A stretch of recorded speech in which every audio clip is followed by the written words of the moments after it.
Pai, do Filho, do Espírito Santo. Amém.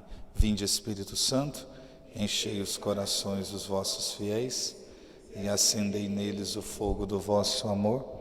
Enviai o vosso Espírito e tudo será criado e renovareis a face da terra. Oremos.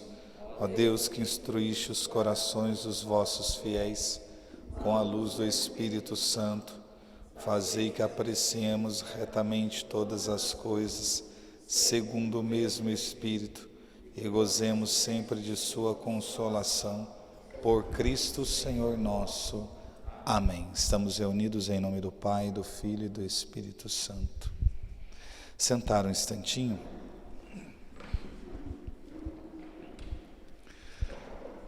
Como é a proposta hoje, nós vamos falar um pouco sobre as primeiras moradas, né? Como fala a Santa Doutora da Igreja, para que a gente possa ter a compreensão do que isso significa e também do caminho que nós precisamos percorrer, amém? Porque é muito bom nós fazermos a formação, aprendermos sobre as moradas, mas o benefício ele acontece a partir do momento que nós, como eu disse na semana passada, tomamos a firme decisão, né, de trilhar esse caminho, né, essa proposta que, como eu disse, está ao alcance de todos nós que estamos aqui, né, independente da condição em que nós estamos, é possível nós fazermos esse itinerário, como diz Teresa, é possível nós fazermos essa viagem,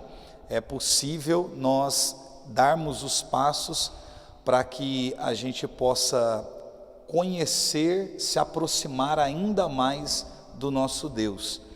Quando Teresa fala a respeito das moradas, e especificamente hoje das primeiras moradas, ela diz que a chave para que a gente possa entrar no castelo é a oração.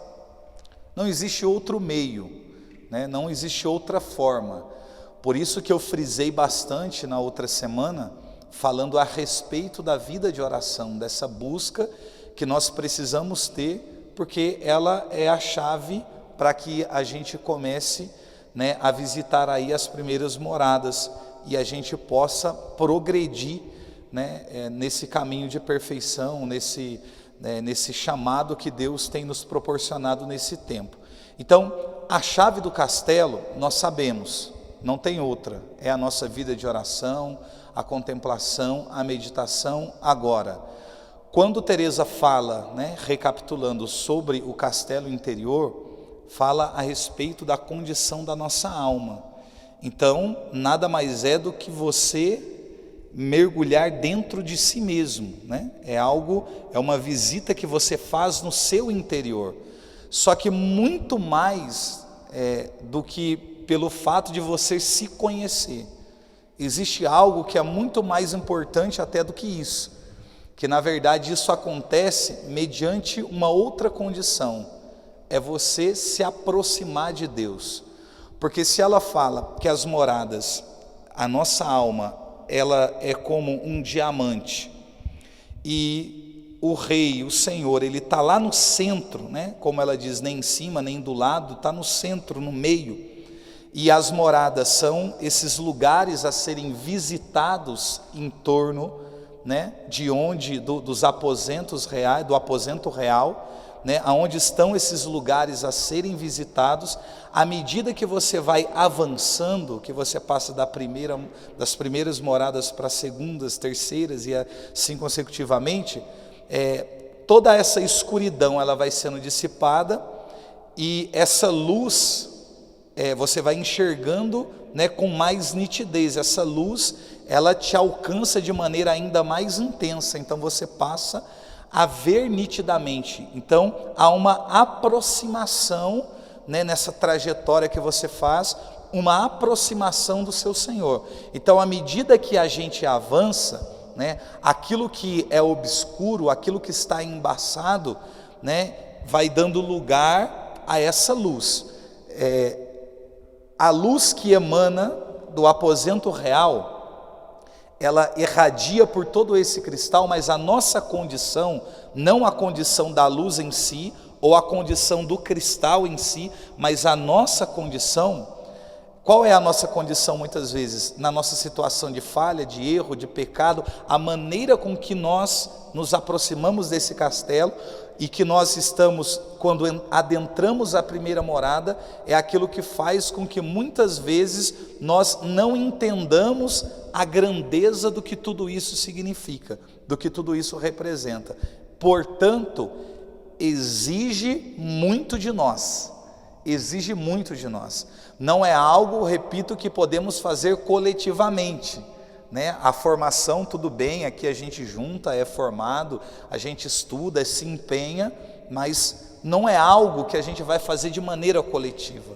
Por quê? Porque o poder de decisão que nós temos é diferente.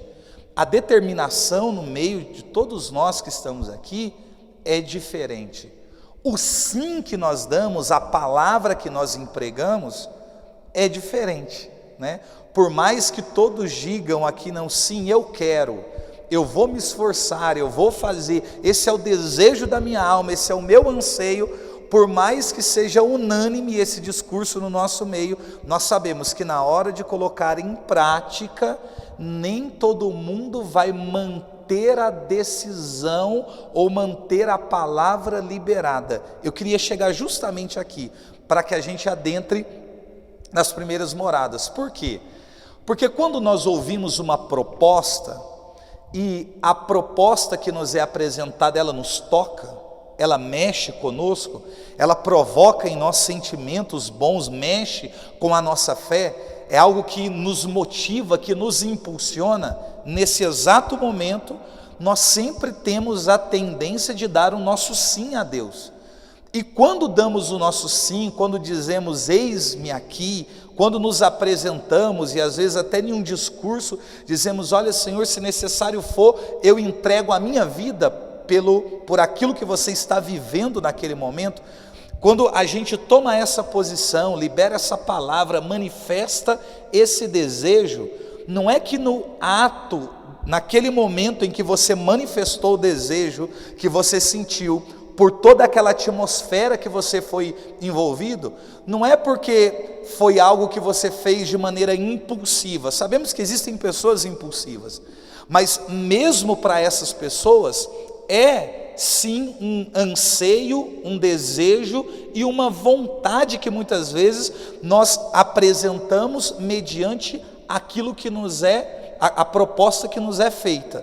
Agora, irmãos, manter a decisão, o sim, o eis-me aqui, é justamente aí que está o problema.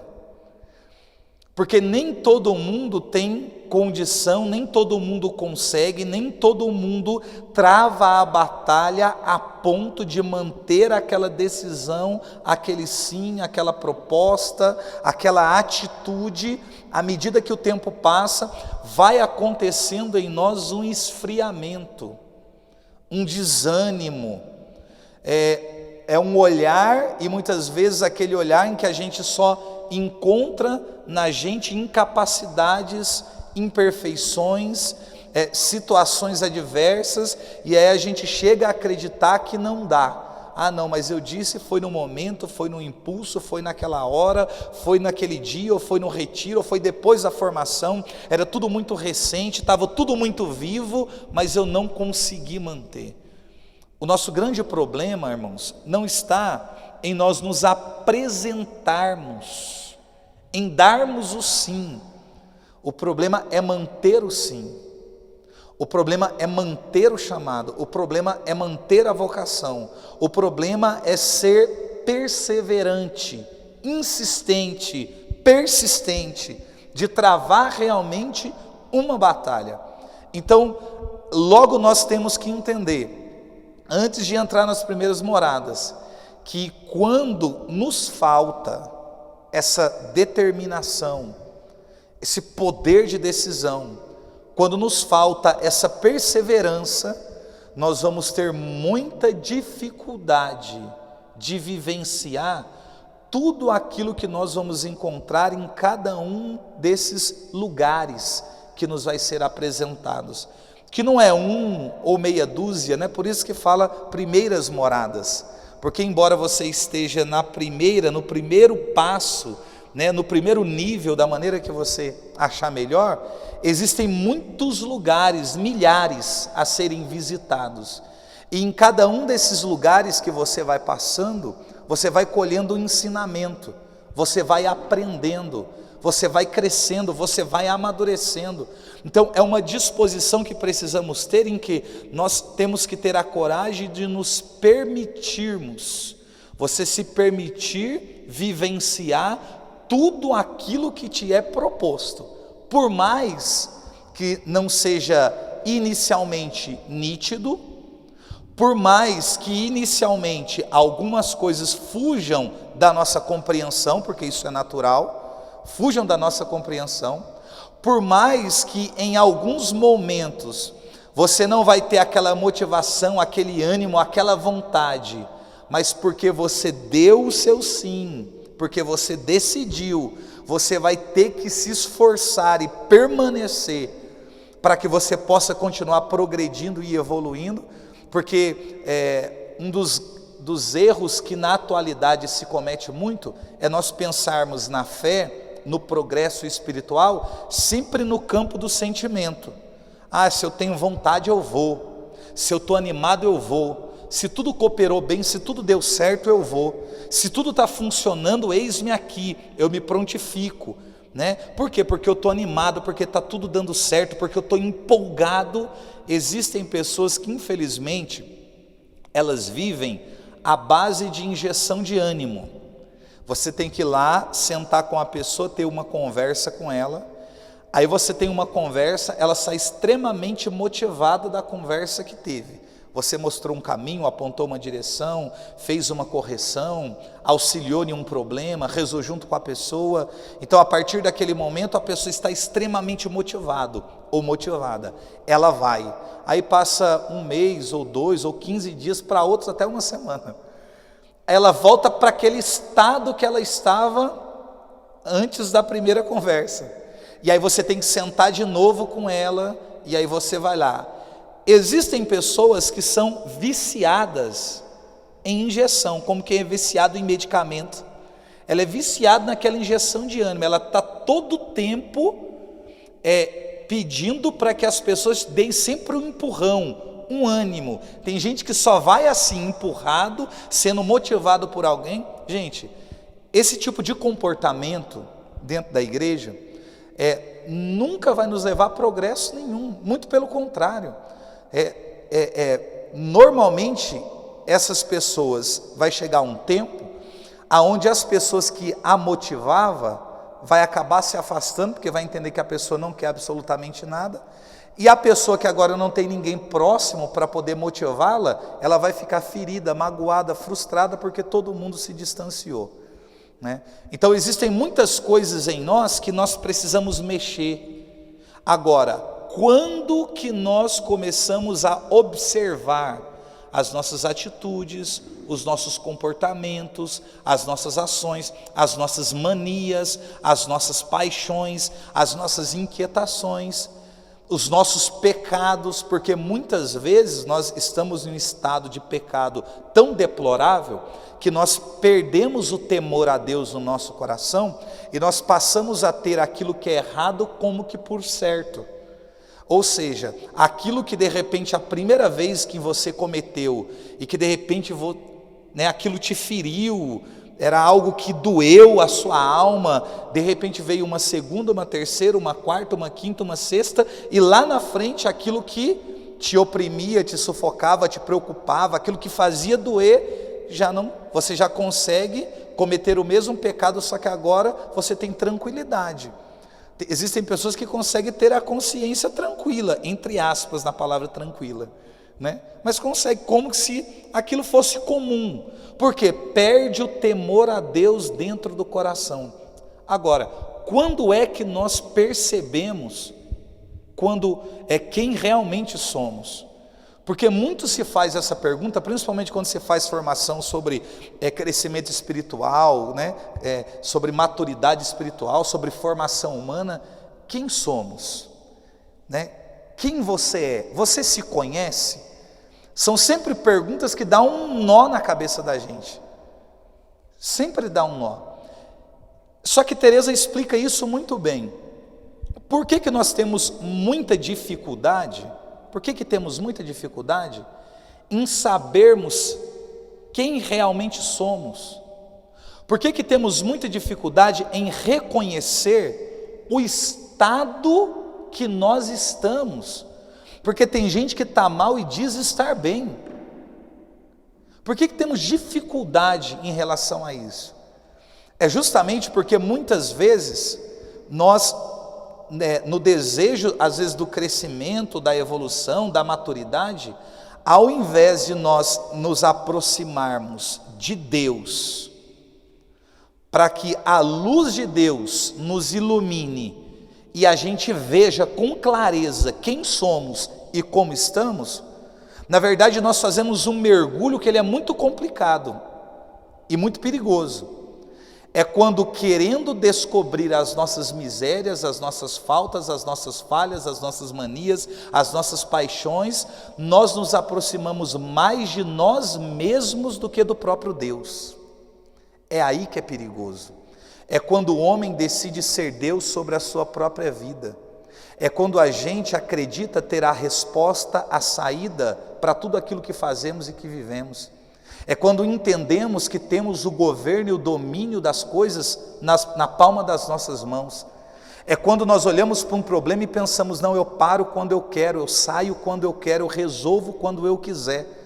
E na verdade nós sabemos que não é assim, é por conta de pensamentos como esse, que a gente vai se enredando no pecado a tal ponto, que quando nós abrirmos os nossos olhos, nós vamos perceber que nós não temos a mínima condição, né, de sair daquela situação, e nem de tão pouco, muitas vezes, de conseguir respirar, né, de maneira em que a gente possa viver ou sobreviver, porque a gente vai se enredando com tudo aquilo. Então não se trata de um mergulho no nosso interior, para que a gente se conheça, saiba quem somos ou o estado em que nós estamos vivendo, a partir de nós mesmos, irmãos. Não é isso. A espiritualidade, aquilo que Teresa nos ensina, não é isso. Porque para ela é assim, quanto mais você conhece a Deus, mais você se conhece. Os padres da igreja usavam uma fala que eles diziam assim: diante de algumas situações, quem pensa erra, mas quem se aproxima de Deus ou quem ora acerta. Eles colocam antes da fala a frase, diante de algumas situações, porque existem coisas que são questões suas. Existe coisa que a gente não precisa consultar a Deus para saber se é certo ou se é errado. Existem coisas que o bom senso, que a moral, que a ética, né, que a honestidade, que a gente já tem como parâmetro, como regra, a gente sabe muitas coisas, o que é certo e o que é errado. Agora, diante de algumas questões, os padres da igreja vão dizer, quem pensa erra, porque eles dizem no ato de pensar, naquele ato de você consultar a você mesmo, diante de uma situação que parece não ter saída, você olha para aqueles, eu vou ver o que eu posso fazer para resolver esse problema. Você olha para a tua vida toda tumultuada, eu vou ver o que eu posso fazer para resolver o problema. Você olha para o casamento acabando, eu vou ver o que eu posso fazer para resolver o problema. Olha para o filho que está na drogadição, vou ver o que eu posso fazer para resolver o problema. Existem coisas que são questões nossas, sim. Só que eles estão dizendo, existem situações que a gente só vai poder tentar dar um passo, resolver, conversar, se aproximar, à medida que eu enxergo aquilo nitidamente. Porque o grande problema nosso, e nós não conseguirmos resolver muitas questões, é porque não vemos com clareza. E por não enxergarmos com clareza, tomamos decisão em cima daquilo que é turvo, né? É como Pedro, os discípulos, na barca, na quarta vigília da noite, Jesus. qual é a reação dos discípulos? A Bíblia, né, a tradução Ave Maria diz que eles soltavam gritos de terror e disseram: é um fantasma. Não é muito comum para discípulo soltar gritos de terror, não é muito comum para discípulos, para homens, né? Quando é um cara só ou dois, mas você ter 11, 12 homens dentro de um barco, soltar grito de terror e dizer é um fantasma, não é próprio de 12 homens dentro de uma embarcação dizer é fantasma ou gritar de forma apavorada, não é próprio. Só que a cena que eles viam era o quê? Era turvo, não dava para ver nitidamente. Então, como não era nítido aquilo que eles estavam vendo, a atitude que eles tiveram foi a pior possível: se desesperar, gritar e pensar que Jesus era um fantasma.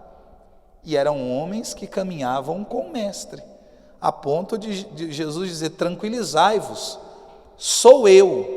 E aí Pedro, não satisfeito, diz: se és tu, não reconheceu, né, fisicamente, até por conta da característica, né, do horário, a hora avançada, não deu para reconhecer. E quando fala, tranquilizai-vos, sou eu, o que Pedro diz? Se és tu, ele está duvidando, ele ainda não tem certeza se é Jesus. Se és tu, manda-me ir sobre as águas até junto de ti. Olha para você ver o problema de quem está distante, ou olha para você ver a situação de quem ainda está nas primeiras moradas. Aquilo que a gente vê muitas vezes não é nítido, e a voz que nós estamos ouvindo, embora seja o próprio Deus falando conosco, ainda temos dúvida. Temos dúvida porque Jesus está longe? Não, temos dúvida porque nós estamos longe. Por isso que Pedro diz: se és tu, manda-me ir sobre as águas até junto de ti. Aí Jesus diz assim: vem. Aí Pedro tem que ter a coragem de sair do lugar seguro, aonde ele sente, ainda que a embarcação, para pôr o pé na incerteza, porque são as águas. Pôr os pés em cima das águas e caminhar em direção a Jesus. O mesmo Jesus que chamou Pedro, que estava num lugar seguro na embarcação, gritando, apavorado com os discípulos, o mesmo Jesus que disse vem para Pedro, foi o mesmo Jesus que disse vem para Teresa. Só que agora não tem um barco, agora existe um castelo. Só que ela tem que caminhar em direção ao mestre. E à medida, se vocês perceberem que Pedro vai se aproximando, o primeiro passo de Pedro é um passo incerto, não é?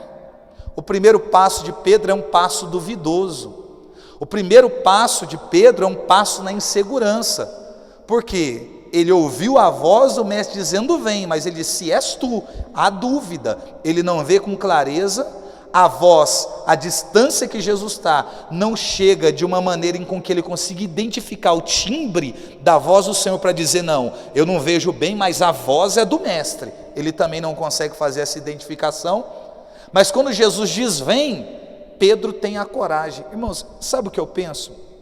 O que é que leva um homem que não tem certeza, que pensa que está diante de um fantasma, um homem que ouviu uma voz que não sabe se é ou se não é do mestre, dizendo a ele vem, o que levou esse moço chamado Pedro sair do barco e pôr o pé, o primeiro passo na água? É esse sentimento de Pedro, vocês estão entendendo? Porque enquanto ele está na barca, é grito, é pavor, é fantasma. Mas quando Jesus diz vem, ele põe o primeiro pé. Só que nesse ato de dar um passo, há uma aproximação, ainda que seja de 1 metro, ou quase 1 metro, um passo de um homem. Mas à medida que você dá um passo, e outro, aquilo que não dava para identificar, passa a ser identificado. Então, à medida que Pedro deu o primeiro passo, que é o passo muito difícil, porque Pedro poderia colocar o pé na água, olhar, ainda não ver com nitidez e não reconhecer a voz, e dizer o quê? Vou voltar. Que é o que acontece nas primeiras moradas. Pôs o pé na água, volta para o barco. Põe o pé na água e volta para o barco. Como quem diz, a embarcação ainda é um lugar seguro. Aqui estão os meus irmãos, aqui eu estou acompanhado. Por mais que eu pense que é um fantasma, a gente esteja apavorado, eu vou sair sozinho andando Então, ele deu o primeiro passo. Esse primeiro passo é muito difícil. É como se fosse, fazendo uma analogia e uma comparação, as primeiras moradas que Pedro precisa, nessa caminhada em direção ao Senhor. Ele dá o primeiro passo. Quando ele dá o primeiro passo, Pedro ainda poderia pensar em voltar. Só que os passos de Pedro são passos de progresso. Pedro vai avançando, ele dá o segundo, dá o terceiro, dá o quarto. Aí ele chega em um estado, à medida que ele está caminhando sobre as águas, porque alguns estudiosos dizem que eram aproximadamente 30 metros que Jesus, a distância da barca e de Jesus, e para que Jesus chegasse naquele lugar de onde Jesus estava rezando, ele tinha que ter andado 5 quilômetros para poder chegar ali. Então, se é 30 metros, se um passo que a gente dá é equivalente a 1 metro aproximadamente, Pedro tem que dar, para chegar até Jesus, 30 passos, pensando que cada passo é 1 metro. Ele dá o primeiro, à medida que ele dá, ele vai vendo com clareza. Só que chega uma hora que Pedro, quando deu o primeiro passo, que ele sentiu, opa, não afundei, ele sentiu um pouco de segurança, ele progride, e chega uma hora que Pedro está andando, que ele chega que parece que é uma calmaria, está tranquilo, porque existem moradas que a gente vai falar sobre elas, aonde parece que há um tempo de descanso, de paz, é tipo Pedro já tranquilo, já está depois do terceiro passo, já está andando, caminhando, como quem vai, aí chega uma hora que diz assim, e redobrando a violência do vento. Eu penso que é Pedro já chegando na sexta morada, fazendo analogia, e redobrando a violência do vento, Pedro teve medo e começou a afundar. Pedro afunda, só que tem uma questão, pela quantidade de passos que Pedro deu, a caminhada que ele fez, a proximidade do mestre era muito grande, porque a sexta morada ela ela exige, nós vamos falar sobre isso. Aí chegou uma hora que na sexta, na analogia que eu estou fazendo com Pedro, Pedro diz assim, Senhor, salva-me,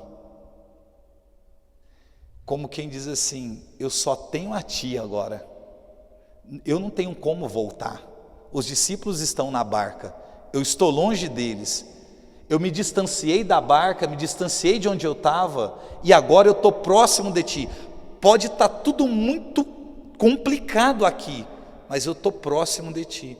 Aí a Bíblia diz assim, e Jesus estendeu a mão e puxou Pedro para cima. Jesus só estendeu a mão, Jesus não precisou caminhar, Jesus só estendeu a mão, por quê? Porque Pedro chegou muito perto, tão perto a ponto de uma mão estendida conseguir segurar na mão de Pedro. Aí puxa Pedro para cima, ainda olha para Pedro e diz, homem de pouca fé. Ele deu 29 passos sobre as águas, eu nunca consegui dar mais do que 1, e no primeiro afunda também, naquelas brincadeiras que a gente faz de tentar imitar Pedro caminhando sobre as águas, mas Pedro está bem próximo, aí Jesus coloca Pedro do lado, e aí Jesus e Pedro voltam para a barca, eles voltam caminhando, porque não tem como ser de outra forma. Eu sempre, quando eu falo sobre Pedro, eu fico imaginando qual foi a conversa, que não tem na Bíblia, eu não encontrei nada na tradição da igreja, do diálogo entre Jesus e Pedro voltando para a barca. Deve ser a coisa mais linda do mundo, deles voltando, assim, já está tudo seguro, está tudo tranquilo, aqui você está comigo, você chegou aonde você precisava chegar. No final de tudo, esse mesmo Jesus que disse vem para Pedro, disse vem para Teresa, e está dizendo vem para a gente. Agora, será que a gente, assim como Teresa ou como Pedro, a gente tem coragem de entrar? Pedro, no caso de pôr o pé na água, pela quarta vigília da noite?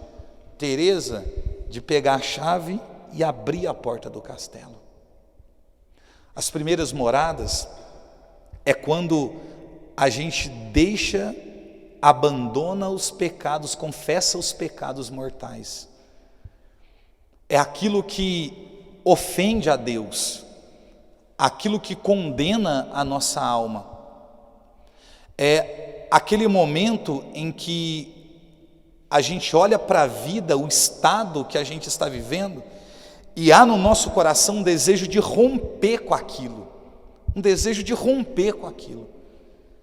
A gente olha para a nossa falta, olha para a nossa falha, olha para os pecados que a gente comete, ou os que nós estávamos cometendo, olha para toda aquela situação, e há no nosso coração um desejo de romper com aquilo. Só que é assim, não é só a questão de nós olharmos para a nossa vida, olharmos para a nossa situação e dizer, não, eu preciso confessar.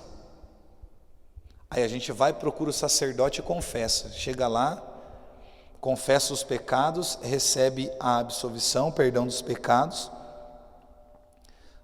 Mas a questão é a decisão que nós temos. Isso é muito importante, irmãos. Se a gente não trabalha isso, a gente não consegue caminhar em lugar nenhum. É como se a gente ficasse a vida toda, entra no castelo e sai do castelo, entra no castelo e sai do castelo, nessa dinâmica a vida inteira praticamente. Essa decisão, porque vocês já perceberam, pelo menos comigo já aconteceu, e eu não vou dizer que são poucas vezes, muitas vezes, um sentimento após a confissão de que eu sou a pessoa mais miserável do mundo. Por quê? É quando você senta com o sacerdote e você confessa os mesmos pecados. Gente, eu não tenho pretensão nenhuma de vir aqui dar formação para vocês e dizer, olha, eu sou santo, eu sou bonzinho. Não. O Charles é terrível. É muito doloroso esse sentimento.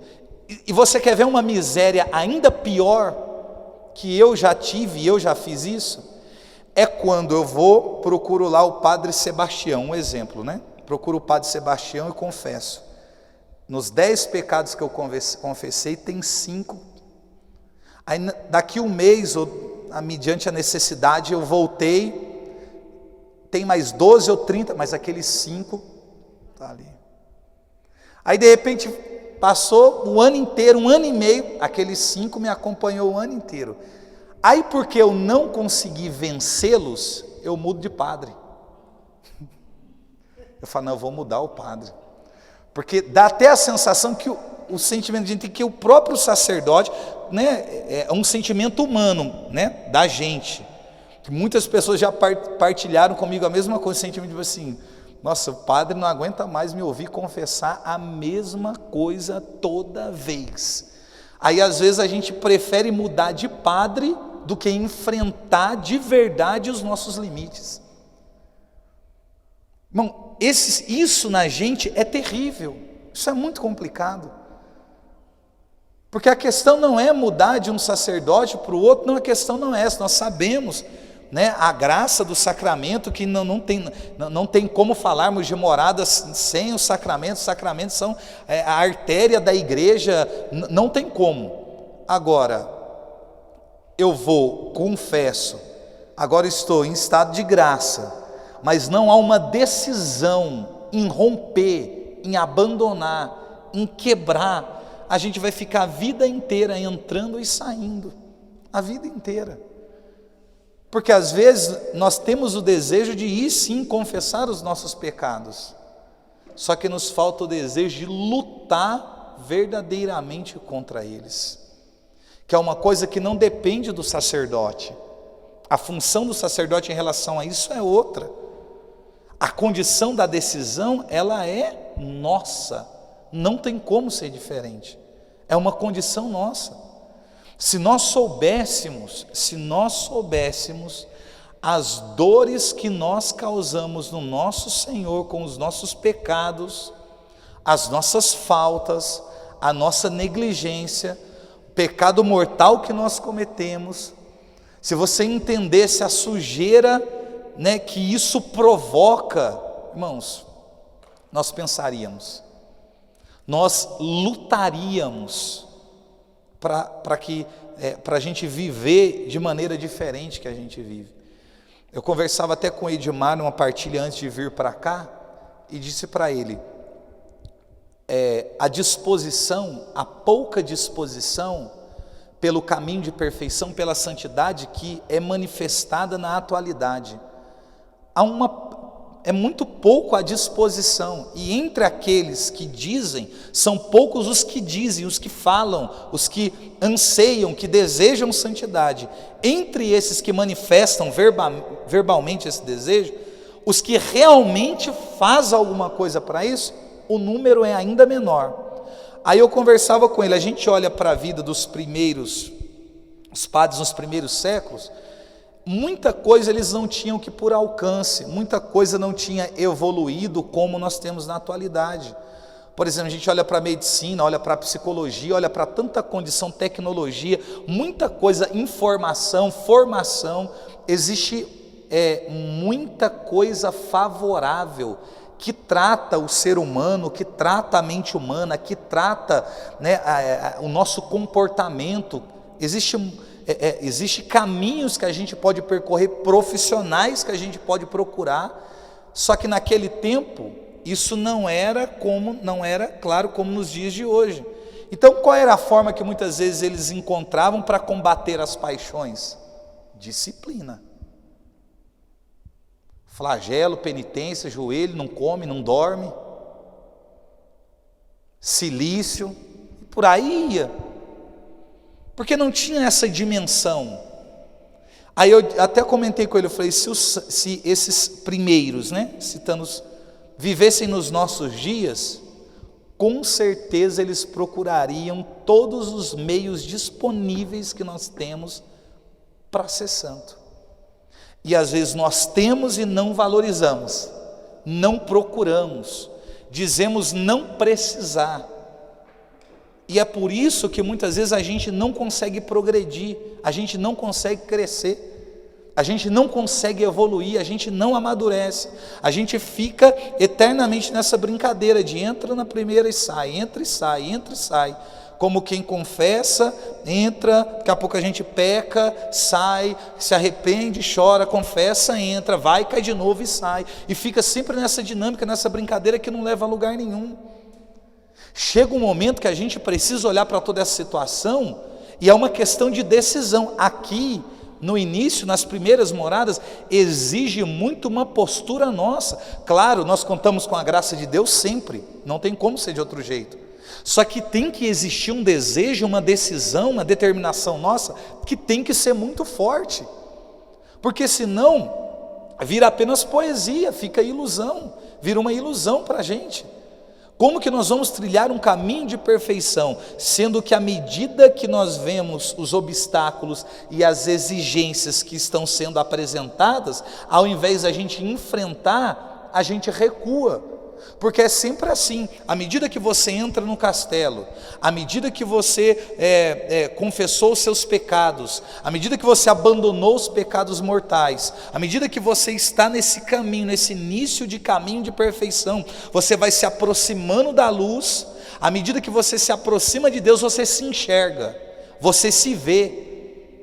Então é como se a máscara caísse, a venda saísse dos olhos. Então você começa a enxergar suas imperfeições, seu defeito de caráter, as suas faltas, as suas falhas, quem você é, como você está. E tem gente que diante daquilo que vê assusta e volta. Assusta e volta. Fica assustado com aquilo que está vendo. Fica assustado com aquilo que está descobrindo. Tem gente que se assusta e ao invés de enfrentar, ao invés de progredir, a pessoa faz o que? Ela desanima e se entrega. Então ela sai e volta para a mesma situação que ela estava antes. Isso é muito doloroso. Irmãos, isso é muito doloroso. Eu vivi, como todo mundo tem uma história e traz uma história, cada um na sua forma, mas eu vivi uma vida em um estado deplorável. em um estado deplorável. E eu sei, eu ainda conservo vivo e muito atual, o sentimento, tudo que eu vivi naquele dia em que eu entendo que foi o meu primeiro encontro com o Senhor. Meu primeiro contato, assim, de uma maneira que eu dissesse, nossa, agora eu sei quem é Deus, ou pelo menos eu senti algo que vem da parte de Deus. Eu sei o estado. Por quê? Por conta da situação de estrago que a minha alma estava, do distanciamento que eu estava de Deus. Porque imagina você em contato com o Senhor, né? Mesmo que em um momento de oração, no formato que seja, mas você entra dentro de um ambiente, você se sentindo sujo, tendo tirado a vida de gente, tendo sido preso, tendo usado droga, tendo feito tudo que não prestava. Quando a pessoa me dizia assim, olha, entrega a sua vida para Jesus, sabe qual era o meu pensamento? Deus nunca vai aceitar uma pessoa como eu. Eu não conseguia pensar, nossa, que bom. Não, eu não tinha esse pensamento. Por quê? Eu não sei se já aconteceu com você, quando você passa por alguma situação e parece que a sua vida ela passa meio que em questão de segundo na mente, assim, diante dos olhos, parece que passa uma história rapidamente. Foi o que aconteceu comigo naquele dia, só que eu só via tragédia. Quais as tragédias? As que eu estava envolvido, da minha história de vida. Tudo que não prestava, toda tragédia. É como se naquele momento eu tivesse tido a consciência da gravidade das coisas que eu tinha feito. Porque eu já estava em um estado de pecado tão grande em que eu fazia as coisas de maneira muito simples, muito comum. Desrespeitar uma pessoa era muito comum, não ter amor nem pela minha própria mãe era muito comum, eu olhar para uma pessoa como objeto era muito comum, eu dizer que ia tirar a vida de uma pessoa era muito comum, eu ir para uma delegacia e sair preso e sair era uma coisa muito comum, tipo assim, questões naturais. Era comum ver crime, ver morte, ver prostituição, era coisa tudo muito natural, infelizmente. Então eu vivia nesse meio, praticava essas coisas e não ficava no outro dia assim, nossa, por que eu fiz aquilo? Nossa, não devia. Não tinha esse sentimento de arrependimento, de nada, era tudo muito tranquilo. Quando eu entro naquele ambiente que eu ouço uma proposta diferente de tudo que eu tinha visto na minha vida, qual foi o meu sentimento? Eu vi tudo aquilo passar e começou a doer. Qual dor é essa? Do arrependimento. O arrependimento que eu não tive lá atrás, naquele dia, naquela cena, naquele lugar, naquela situação, com aquelas pessoas, eu comecei a ter naquela sala, tudo ao mesmo tempo. Gente, é doloroso. Me deu um sentimento de que eu ia morrer de tanta dor dentro do meu interior. A hora que eu tive noção, que foi claro, aquilo que eu tinha feito, aquilo doía em mim, veio sobre mim um sentimento de culpa muito grande. E aí quando alguém diz assim, Deus pode mudar a sua vida, eu com consciência do que eu tinha feito, mesmo com arrependimento, mas com aquela culpa, uma mistura de sentimentos no momento, que eu escuto alguém dizer que Deus pode mudar a vida, Deus pode transformar, que Deus... Eu falei assim, Deus nunca vai aceitar uma pessoa como eu. Esse era o meu sentimento. Não tem como que Deus vai... O que eu fiz é imperdoável. As minhas decisões são imperdoáveis, a minha vida não tem conserto. O sentimento que eu tive foi esse. Aí eu disse uma palavra não, fiz uma oração, né? Eu disse, Deus, se Tu és Deus, muda a minha vida. Só. Eu não conseguia rezar mais, até porque não dava, diante do que eu via, do que eu ouvia, da confusão de sentimentos, na dor dentro do meu interior, aquilo apertava. Acabou o momento, eu fui para casa. Como é que dorme? Não dorme, porque vem tudo aqui. Só que aquele contato trouxe uma paz, a palavra é essa, paz, dentro do interior, que eu nunca tinha sentido, nem o vazio que eu procurava preencher com droga, com prostituição, com briga, com qualquer coisa que fosse, ou bebida, né, os vazios que a gente tenta preencher de alguma maneira, né, nunca me deu aquela paz. E aí eu olhava para toda aquela proposta de vida que eu vivia a minha vida toda, que era comum e que era muito atraente. Eu gostava de viver daquela maneira, ao mesmo tempo que eu queria voltar, eu pensava, mas lá eu nunca senti essa paz que eu estou sentindo aqui dentro. E o desejo de manter essa paz no interior e olhar para toda aquela condição foi o que foi fazendo eu progredir. Eu fui entender isso lendo justamente o Castelo Interior. Por quê? Não é a consciência de eu olhar para a vida, para tudo que eu vivi no passado, para tudo que você viveu no passado, e dizer assim, não, agora eu sigo a Deus, agora eu sirvo a Deus, porque hoje eu entendo que tudo que eu fiz não presta. Não é a partir do princípio da descoberta de que tudo era pecado, erro, falha, miséria, condenação, não. Porque naquele momento o sentimento era de que tudo era muito bom. A noite era boa, a droga era boa, a bebida era boa, andar armado era bom, roubar era bom, a adrenalina era boa, tudo era bom. Só que eu encontrei uma coisa muito melhor do que aquilo que eu tinha como que por bom. Você está entendendo a diferença? Não é assim, eu descobri que tudo não presta, então porque não presta, tipo assim, eu vou seguir Jesus. Como que se, assim, foi uma descoberta na verdade de que eu estava enganado ali. Não, foi ao contrário, me dava vontade muitas vezes de voltar para tudo aquilo, porque é uma tentação que a gente tem a vida toda. É uma tentação que a gente tem em todos os momentos, cada um no seu limite, na sua esfera, mas a gente tem. Só que existe algo que é muito maior, muito mais forte, que te dá uma paz. Irmãos, é por isso, foi isso que me fez, pelo menos, lutar, me empenhar para progredir, o desejo de manter essa paz, de saber de onde ela vem, é uma descoberta que você faz.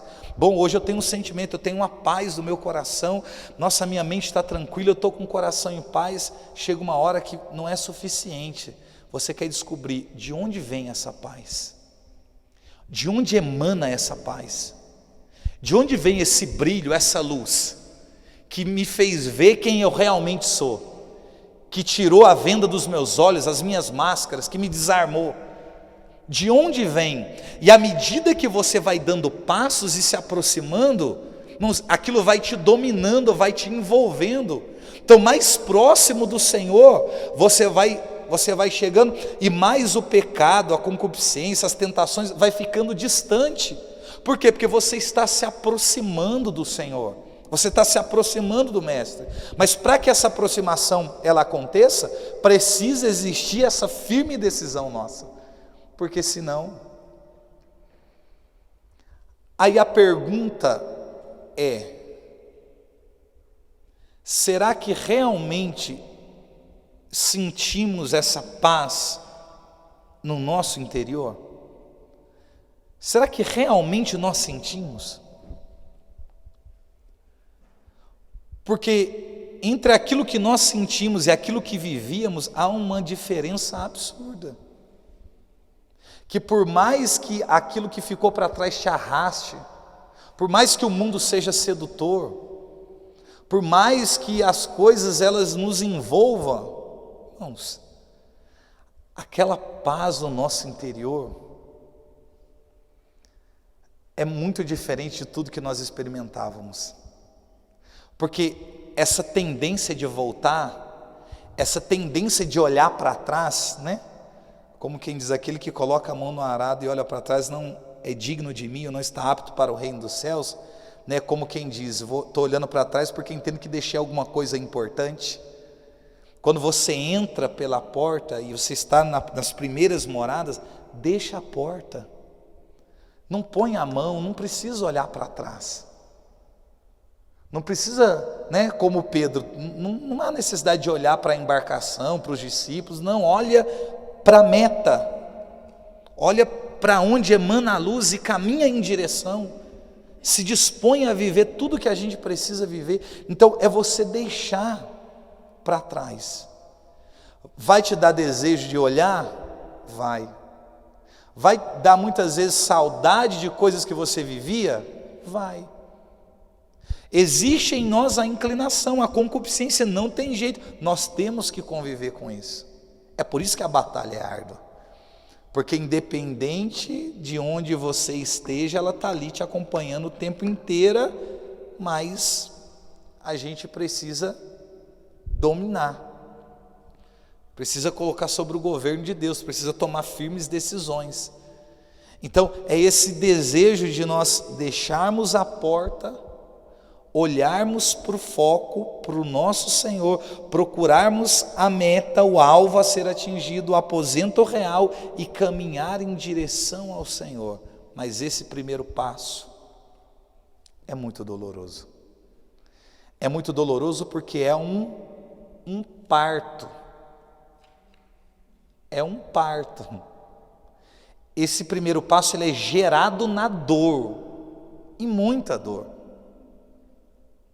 Muita dor, porque por mais que a gente caminhe na igreja, você com o tempo que você caminha na igreja, esses 5 anos, 10 anos, 18 anos como eu, até mais tempo, gente, existem muitas coisas que se você se descuida, logo te remete a situações trágicas na sua vida. Existem coisas que passaram que você nem se lembrava mais, mas que por conta de um acontecimento te deu saudade de uma situação. São coisas que a gente enfrenta, não tem jeito, a gente enfrenta. Outro dia do lado de casa, um vizinho lá ligou uma música, aí estava tocando uma música do Racionais MCs. Na época que eu era mais novo, eu ouvia muito, e nós íamos em casa de cultura, ali no Vale do Paraíba, que eu morava em São Paulo, e nós fazíamos apresentações, cantava rap, né? Colocava a base lá e cantava as músicas dos grupos mais conhecidos e tal. E aí o vizinho tocou uma música, colocou um som lá, tocou uma música que era uma das músicas da época lá que eu ouvia. E a hora que tocou a introdução da música, a batida da música, o início da base, eu já comecei a cantar a música. Gente, isso já faz mais de 20 anos, eu comecei a cantar a música, e eu puxei a música e cantei a música, mas não cantei a música toda, cantei um trecho da música, um trecho inicial, e no tempo que eu estou cantando a música, uma música, um rap, veio um sentimento assim, o que você está fazendo? O que você está fazendo? Aí eu parei, aí falei, nossa, o que eu estou fazendo? Uma coisa assim, muito, aconteceu natural. Falei, nossa. Aí na hora me deu uma inquietação no coração, e me veio um sentimento, uma palavra, uma voz dentro do meu interior, dizendo assim, Charles, é sempre assim. A hora que você menos espera, a hora que você descuida um instante, você cai. Hoje pode ser uma coisinha mínima, que talvez não tenha cometido um pecado, a letra não falava nada de absurdo, o início da canção, nada. Mas era algo que eu não queria ter feito, e que eu não faria, né, diante de uma circunstância, porque me remete a situações trágicas da vida. Não foi só cantar a canção te lembra o tempo que você vivia no mundo, te lembra as coisas que você vivia, um monte de coisa que vai vindo. Então é uma questão, então se a gente descuida, a gente volta, a gente sai. Por isso que exige da gente, porque você traz uma história, você abriu mão e apartou da sua vida situações que de repente eram coisas que fizeram parte da sua família durante tempo. E de repente aquilo para você é muito difícil, é muito complicado, é muito doloroso, e abre mão dessas questões. O caminho de perfeição ele exige, por isso que não é algo que dá para fazer assim, não, eu vou fazer do meu jeito. Não, eu vou permitir Deus tocar só até onde eu quiser, até onde eu entender que não me fere tanto, ou que não fira a minha liberdade. irmãos, é realmente o desejo de santidade dentro do nosso coração. Se não houver o desejo de ser santo, a gente vai fazer toda a formação simplesmente pelo fato do conhecimento, de querer saber, de conhecer, de aprender. O que eu entendo que não é tão valioso.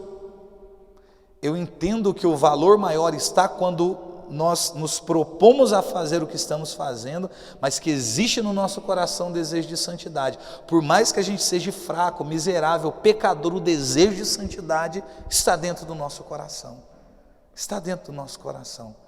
É por isso que na época Teresa recebeu até algumas críticas, e até depois por alguns teólogos, pela maneira com que ela fala a respeito do castelo interior, né?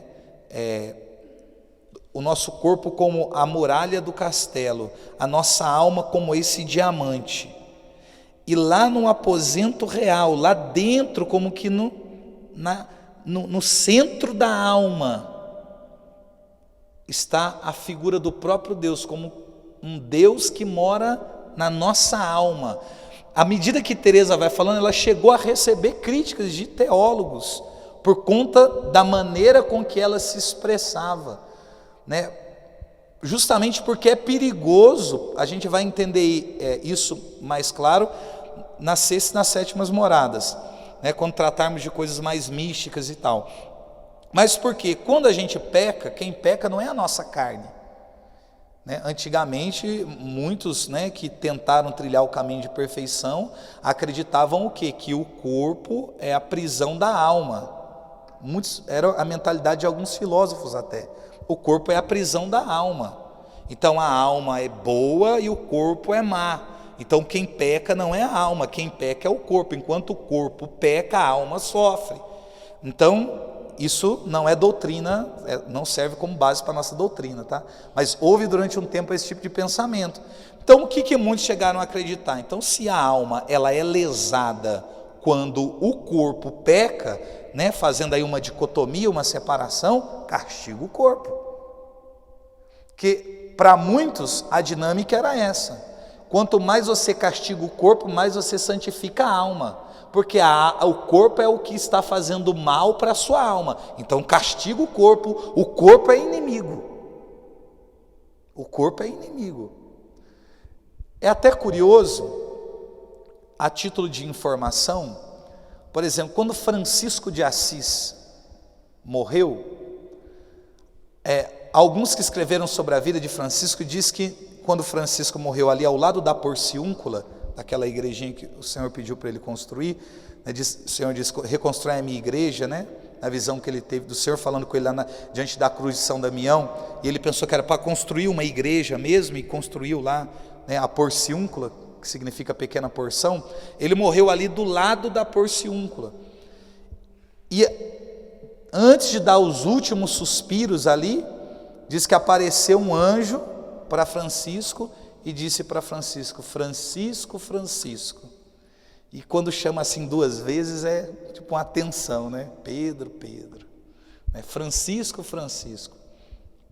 Se você tivesse cuidado mais da sua saúde, você poderia ter ajudado mais pessoas. Gente, nós estamos falando de Francisco de Assis. Francisco de Assis, estando para morrer, recebeu uma repreensão do anjo. Se você tivesse cuidado da sua saúde, você poderia ter feito ainda mais do que você fez. Santo, um imitador de Jesus Cristo, grande homem, sem dúvida, mas só para vocês verem, né, que os acontecimentos em torno da vida dos santos, a mentalidade de cada um. Não que Francisco tivesse essa mentalidade de castigo do corpo, não é isso, porque senão a igreja não teria dito, né, como diz que ele é santo e é santo, não teria feito isso.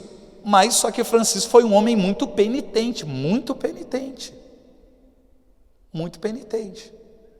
Isso pode-se dizer que de repente ele tenha feito algum exagero ou outro? Pode ser que sim. Pode ser que tenha feito algum exagero ou outro, porque, gente, é um ser humano, nós estamos falando de super-herói. Não é um outro Deus encarnado, não, é um ser humano que está sempre, tem as suas, no desejo de agradar a Deus, de fazer a vontade de Deus. Muitas vezes a gente fica em débito e muitas vezes a gente se excede. E aí eu uso uma frase que é da espiritualidade monástica, que eu já usei com vocês aqui em outra formação. Os monges dizem: todo excesso tem origem nos demônios. A vida do caminho de perfeição é a vida de equilíbrio. De equilíbrio. Então, essa condição é entendida diferente lá na frente. Então, muita gente vão penitenciar o corpo, vão usar silício, vão fazer flagelo. Não que a gente não possa adotar, né, não possamos fazer penitência na atualidade, né? A igreja não diz que a gente não pode fazer. Só que existe todo um acompanhamento, uma forma, né, os parâmetros em que isso possa ser feito, né? Existem coisas em nós que pode ser trabalhada de outra maneira, mas não é algo que é descartado pela igreja, não, né? Mas não assim do jeito que a gente pensa: vou fazer uma disciplina, vou me flagelar, vou castigar o corpo porque eu vou ser mais santo, né? O que vai ter, que culpa tem as suas pobres costas, como dizem alguns santos, né? Por conta da sua negligência e desobediência. Você é desobediente e negligente, quem sofre as suas costas. Então toma a decisão e vai, não tem jeito. Então quem peca é a alma.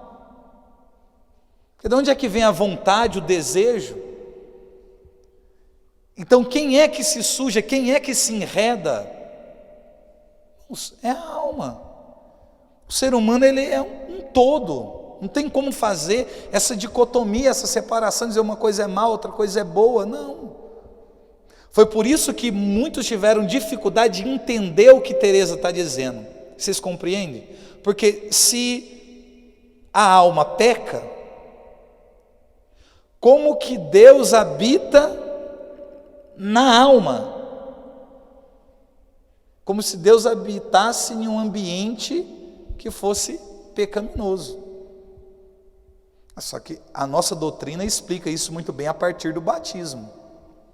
A partir do momento que você é batizado, você é templo do Espírito Santo. O Espírito de Deus habita em nós. Agora, a condição do pecado, a condição da sujeira, a condição da imundície, que o pecado, né, ele faz na gente, isso não alcança, não toca, não lesa a Deus. E nem ofusca o brilho que emana de Deus. Quem fica ofuscado somos nós. É por isso que quando você entra no castelo, você não enxerga com clareza. Porque o brilho que está no centro tem dificuldade de transpassar. Só que à medida que você avança, você percebe que o brilho vai se tornando cada vez mais forte, até você chegar na sétima morada, que é você junto com Deus, que é o estado que você já não peca mais, que aí é uma outra condição, já é uma outra condição. Só que, só para vocês terem a noção da gravidade do pecado, aquilo que ele provoca. Imagine se nós tivéssemos a condição mesmo, de visualizar isso, de visualizar essa cena dessa sujeira nesse cristal, a partir dos nossos pecados. Se você olhar, por exemplo, para a sua vida, para quem você é, para tudo que você faz, e você conseguisse enxergar o cristal como sendo a sua alma, o brilho que emana do próprio Deus que está no centro, você no primeiro aposento, ali nas primeiras moradas, será que chegaria algum reflexo de luz aonde você está? Sempre chega. É por isso que a gente tende a avançar. Algo nos impulsiona a avançar. Mas de que maneira esse reflexo chegaria ali? Eu fiquei tentando fazer essa meditação em casa a partir de mim, porque é uma proposta que eu também preciso viver. Eu fiquei tentando, projetar isso na minha mente, de como seria. Porque eu sei quais são as minhas falhas, os meus erros, os meus pecados, as minhas misérias, eu as conheço. Eu conheço as minhas misérias. De repente ainda eu vá descobrir muito mais coisas sobre mim. Mas existem algumas coisas que são muito evidentes. Então eu fiquei tentando projetar isso. Então somos nós, na verdade, com as nossas atitudes, os nossos pecados, que impedimos com que essa graça, ela nos alcance. Então a questão não é um Deus distante do homem, mas é a postura do homem em se distanciar de Deus. É como Adão, vocês lembram quando Adão peca? Deus desce todos os dias, à hora da brisa da tarde, para poder falar com Adão, para poder falar com Eva. Relacionamento, koinonia, comunhão, diálogo, estado de graça, de maneira plena ali. Deus se comunicando com o homem, Deus se comunicando com a sua criatura. Aí o homem peca. Quando ele peca, ele se dá conta do que fez. O que é que ele se lembra? Todos os dias, à hora da brisa da tarde, Deus vem, porque isso acontece todo dia. Quando chega o momento de Deus vir, eles escondem. E aí Deus começa a dizer, como quem diz para Pedro, né? Vem, se és tu, manda-me sobre as águas que está junto de ti, vem. Dá o sentimento que Adão e Eva, eles fizeram um caminho inverso de Teresa. Teresa conheceu o castelo por fora e teve o desejo de entrar e entrou até os aposentos reais. Adão e Eva conheceu o castelo dentro do aposento real, mas eles foram indo da sétima para a sexta, para a quinta, para as quartas, para as terceiras e saindo, até se esconder atrás de uma árvore, como quem se esconde atrás de uma porta. E Deus dizendo, Adão, cadê você? Aí ele disse, aqui, Senhor. Aqui aonde? Porque eu te procuro aonde eu sempre te procurei. Eu tento te ver aonde eu sempre te vi e não te vejo. Aí diz, aqui, atrás das árvores. Ele está escondido de Deus. Ele saiu daquele lugar e se escondeu de Deus. E aí, Deus começa um caminho nas Sagradas Escrituras, onde Deus começa a procurar o ser humano, se aproximar do ser humano, para dar ao ser humano a possibilidade de retomar o caminho, de fazer o caminho novamente. Aí vocês lembram que Adão e Eva saem para fora do Éden, Deus coloca anjos para guardarem ali a entrada, com espadas e tudo, coloca ali. Para quê? Para que ele não possa entrar. Porque no estado em que eles estão, eles não podem estar naquele determinado lugar. Enquanto eles não mudarem a postura, enquanto não houver um arrependimento profundo, enquanto não restabelecer a comunhão, enquanto não confessar o pecado, enquanto não fizer um caminho, eles não vão poder entrar novamente dentro do Éden. Então, depende muito da maneira com que nós estamos. A maneira em que estamos, a situação em que estamos, o progresso em que fazemos, é o que vai determinar a passagem de uma morada para outra. O triste para mim é sempre Adão. Eu olho para Teresa e lembro de Adão por conta disso. O homem que fez o caminho inverso. Todo mundo entrando, e Adão saindo. Imagine o desejo, né, o anseio de Teresa ou de outros santos que, né, nós podemos enquadrar nesse caminho também, né, proposto por Teresa, quando você avança das primeiras para as segundas, das segundas para as terceiras, quando você chega nas sextas moradas, onde Teresa, por exemplo, é transverberada, aí chegar na sétima, um estado onde o pecado já não alcança mais, santidade, estado de graça. Imagine esse progresso, como isso é bom. Agora, a decadência é terrível, porque enquanto você caminha em direção ao Senhor, enquanto você se aproxima, a alma está inquieta, o desejo, é o anseio, é a vontade, são as descobertas, é o crescimento, é a melhora, é a nossa maturação, é a nossa evolução, é a nossa santificação, porque você está progredindo, avançando. Agora imagina Adão voltando, aquilo que ele enxergava com clareza não enxerga mais, Deus aparecia para ele, agora não aparece mais, ele ouvia a voz de Deus, agora não ouve mais, ele falava com Deus todo dia, agora não fala mais, para falar tem que matar cordeiro, tem que fazer sacrifício, não havia maldade, mas agora há, não havia pecado, mas agora existe, então caminho inverso que é feito, até Adão chegar no estado em que é colocado para fora do Éden, como quem é colocado para fora do castelo. E aí Adão representa a humanidade, é a humanidade fora do Éden.